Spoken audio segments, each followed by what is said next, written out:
Welcome to Devi's kitchen. இன்றைக்கி நம்ம தேவிஸ் கிச்சனில் பார்க்க போகிறது ஒரு சிம்பிளான ஒரு லஞ்ச் மெனு ரெசிபி தாங்க நம்ம பார்க்க போகிறோம்.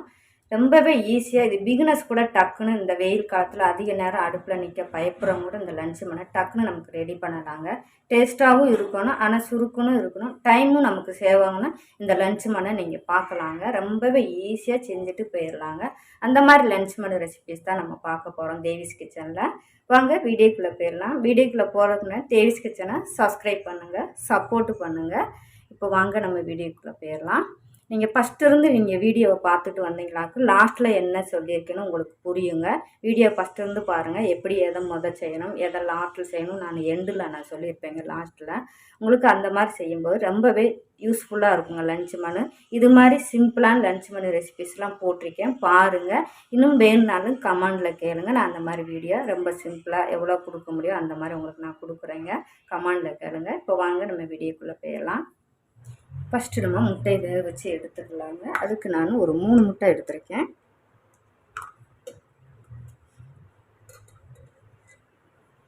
முட்டை வேகிறதுக்கு தேவையான அளவுக்கு தண்ணி சேர்த்துக்கோங்க.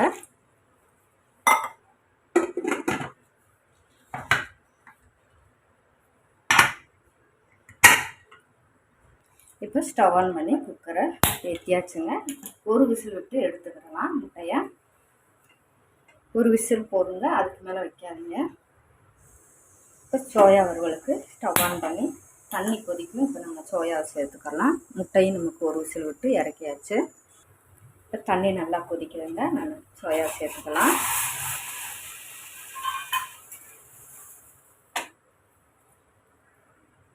சோயாவை சேர்த்துட்டு கலந்து விட்டுக்கோங்க. ஜஸ்ட்டு ஒரு கொதி வந்தால் போதும், ஸ்டவ் ஆஃப் பண்ணிக்கலாம். இப்போ முட்டையும் வேக வச்சு எடுத்தாச்சுங்க. அழகாக உடையாமல் வந்துருக்கு பார்த்தீங்களா. ஒரு விசில் வச்சு தான் நம்ம எடுக்கணும். குக்கரில் டக்குன்னு உங்களுக்கு ஈஸியாக வேலை முடிஞ்சிடும். இப்போ சோயா வறுவலுக்கு நான் சோயா எடுத்து நல்லா பிழிஞ்சிட்டு அலசி எடுத்துருக்கேன். இப்போ 2 ஸ்பூன் சிக்கன் மசாலா சேர்த்துக்கோங்க. 1 ஸ்பூன் இஞ்சி பூண்டு பேஸ்ட், சோயாவுக்கு தேவையான உப்பு. இதை கலந்து விட்டு எடுத்துக்கோங்க. உங்களுக்கு இந்த காரம் போதுன்னா தனி மிளகாத்தூள் சேர்க்க வேண்டாம், இல்லைன்னா நீங்கள் காரம் வேணும்னா நீங்கள் தனி மிளகாத்தூள் சேர்த்துக்கோங்க. இதில் இப்போ 1.5 ஸ்பூன் கடலை மாவு எடுத்திருக்கேன், அதையும் சேர்த்துக்கோங்க. அதே அளவுக்கு 1.5 ஸ்பூன் மைதா எடுத்திருக்கேன், அதையும் சேர்த்துக்கோங்க. இப்போ இதை நல்லா மிக்ஸ் பண்ணி எடுத்துக்கலாம். சோயாவில் இருக்கிற ஈரப்பதமே போதுன்னா நம்ம விட்டுறலாங்க. இல்லைன்னா 1 ஸ்பூன் அளவுக்கு தண்ணி தெளிச்சுக்கோங்க. நல்லா மசாலா பரட்டி எடுத்தாச்சு. முட்டையும் வேக வச்சு எடுத்தாச்சு. இப்போ இது இருக்கட்டும். ஒரு கைப்பிடி அளவுக்கு நான் தேங்காய் எடுத்துருக்கேன் குழம்புக்கு. இப்போ நம்ம தேங்காயும் அரைச்சி எடுத்துக்கோங்க. இதை ஃபஸ்ட்டு நம்ம க்ரஷ் பண்ணி எடுத்துகிட்டு அப்புறம் தண்ணி ஊற்றி நல்லா நைஸாக அரைச்சி எடுத்துக்கோங்க. இப்போ நம்ம குழம்பு ரெடி பண்ணிக்கலாம். தேங்காயும் அரைச்சி எடுத்தாச்சு. இப்போ ஸ்டவ் ஆன் பண்ணி கடாயை வச்சுருக்கேன். இப்போ கடாய் சூடானது எண்ணெய் சேர்த்துக்கோங்க. எண்ணெய் காஞ்சதும் கடுகு, 10 ஜீரகம், கடுகு ஜீரகம் பொரிஞ்சதும் கொஞ்சம் கட் பண்ணி வெங்காயம் நீளவாக்கில் எடுத்திருக்கேன். காரத்துக்கு 3 மிளகாய் எடுத்திருக்கேன். கொஞ்சம் கருவேப்பிலை சேர்த்துக்கோங்க. சேர்த்துட்டு ஜஸ்ட் ஒன்று வதக்கி விட்டுக்கோங்க. தக்காளி கட் பண்ணி எடுத்திருக்கேன், அதையும் சேர்த்துக்கோங்க. தக்காளி வதங்கிறதுக்கு தேவையான உப்பு சேர்த்து வதக்கி விட்டு எடுத்துக்கலாம். இப்போ நீங்கள் எவ்வளோ குழம்பு வைக்கிறீங்களோ அதுக்கு தக்கன மெஷர்மெண்ட்டு. இப்போ 2 நிமிஷம் சிம்மில் போட்டு வதக்கி எடுத்துக்கோங்க. இப்போ 2 நிமிஷம் ஆயிடுச்சு, நம்ம எடுத்துக்கலாம். இல்லைன்னா நமக்கு அடி பிடிச்சிடும். 1 ஸ்பூன் அளவுக்கு மஞ்சள் தூள் சேர்த்துக்கோங்க. சேர்த்துட்டு இப்போ 2 நிமிஷம் வதக்கி எடுத்துக்கோங்க. இப்போ நல்லா தக்காளி எல்லாம் நல்லா வதக்கி எடுத்தாச்சு. இப்போ நம்ம அரைச்ச தேங்காயும் சேர்த்துக்கோங்க.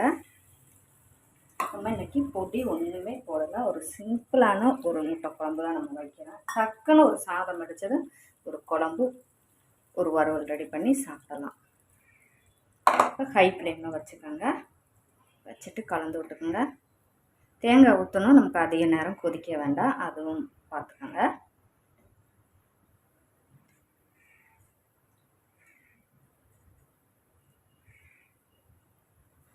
ஹை ஃப்ளேம்லாம் வச்சுருக்கேன். இப்போ எண்ணெய் எதுவும் காணணும்னு நீங்கள் சேர்த்துக்கலாம்.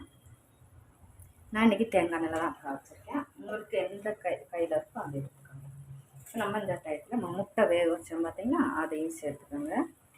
சேர்த்துட்டு தேங்காய் ஊற்றிட்டு அதிக நேரம் கொதிக்காண்டா சிம்மில் போட்டுக்கோங்க. முட்டை போட்டுட்டு கிண்டி விட்டுக்கோங்க.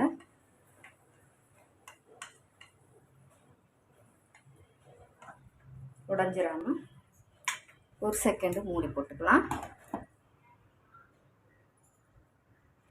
இப்போ நம்மளுடைய அருமையான முட்டை குழம்பு ரெடி ஆகிடுச்சுங்க.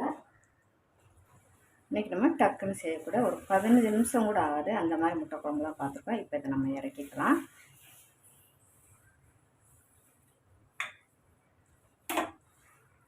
கொஞ்சம் கலருக்காக கொஞ்சம் மிளகாத்தூள் எண்ணெயில் சுட்டு சேர்த்துருக்கேங்க.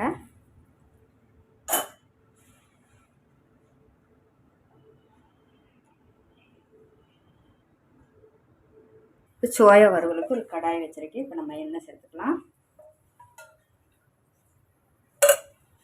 இப்போ எண்ணெயும் சூடாயிடுச்சு. இப்போ நம்ம வறுவலும் போட்டுக்கலாம். சோயாவை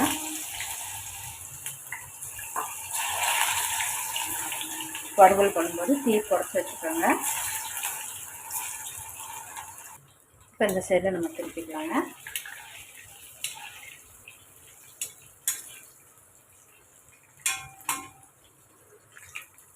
கொஞ்சம் கருவேப்பிலை போட்டுட்டு நம்ம எடுத்துக்கலாம்.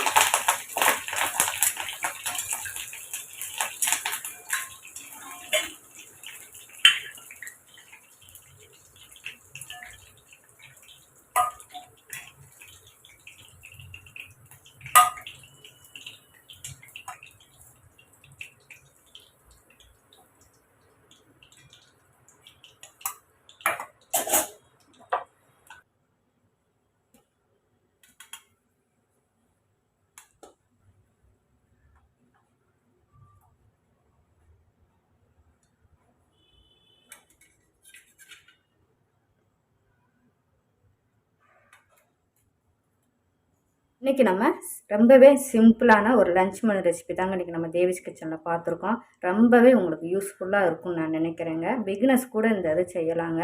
இன்றைக்கி நீங்கள் ஃபஸ்ட்டு இருந்து நீங்கள் வீடியோ பார்த்துருந்தீங்களாக்கும் உங்களுக்கு எப்படி செஞ்சேன்னுங்கிற உங்களுக்கு மெத்தட் புரிஞ்சிருக்கும். ஃபஸ்ட்டு நம்ம முட்டையை வேக வச்சு எடுத்துக்கிட்டோம். சோயா வறுவலுக்கு நம்ம மசாலாலாம் ஃபஸ்ட்டே நம்ம தடவி எடுத்து வச்சுட்டோம்.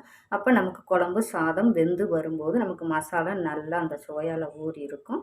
நல்லா லாஸ்ட்டில் வறுவல் பண்ணணும். அந்த வறுத்து எடுக்கும்போது மசாலா எல்லாம் ஒட்டி இருக்கும்போது சாப்பிட்றதுக்கு டேஸ்ட்டாக இருக்கும். இந்த மாதிரி நீங்கள் பிளான் பண்ணி வேலையை நீங்கள் செஞ்சீங்களாக்கும் டக்குன்னு உங்களுக்கு வேலை ஈஸியாக முடிஞ்சிடும். அந்த கேப்பில் பாத்திரம் ஏதாவது சைடில் வேலை பார்த்தீங்கன்னா குயிக்காக நீங்கள் இந்த வெயிலுக்கு சமைச்சிட்டு வெளியில் வந்துடலாங்க. ரொம்பவே யூஸ்ஃபுல்லாக தான் இருக்கும். டக்குன்னு இந்த லஞ்ச் மெனு ரொம்பவே பிடிச்சிருக்குன்னு நினைக்கிறேங்க. பிடிச்சிருந்தா தேவிஸ் கிச்சனை சப்ஸ்கிரைப் பண்ணுங்கள், சப்போர்ட் பண்ணுங்கள், ஒரு லைக் கொடுங்க. மற்ற நம்ம டேஸ்டி குக்கு சேனலையும் பாருங்கள். உங்களுக்கு அதில் எல்லா ரெசிபியுமே இருக்கும். அதையும் சப்ஸ்கிரைப் பண்ணி வச்சுக்கோங்க, சப்போர்ட் பண்ணுங்கள். தேங்க்யூ.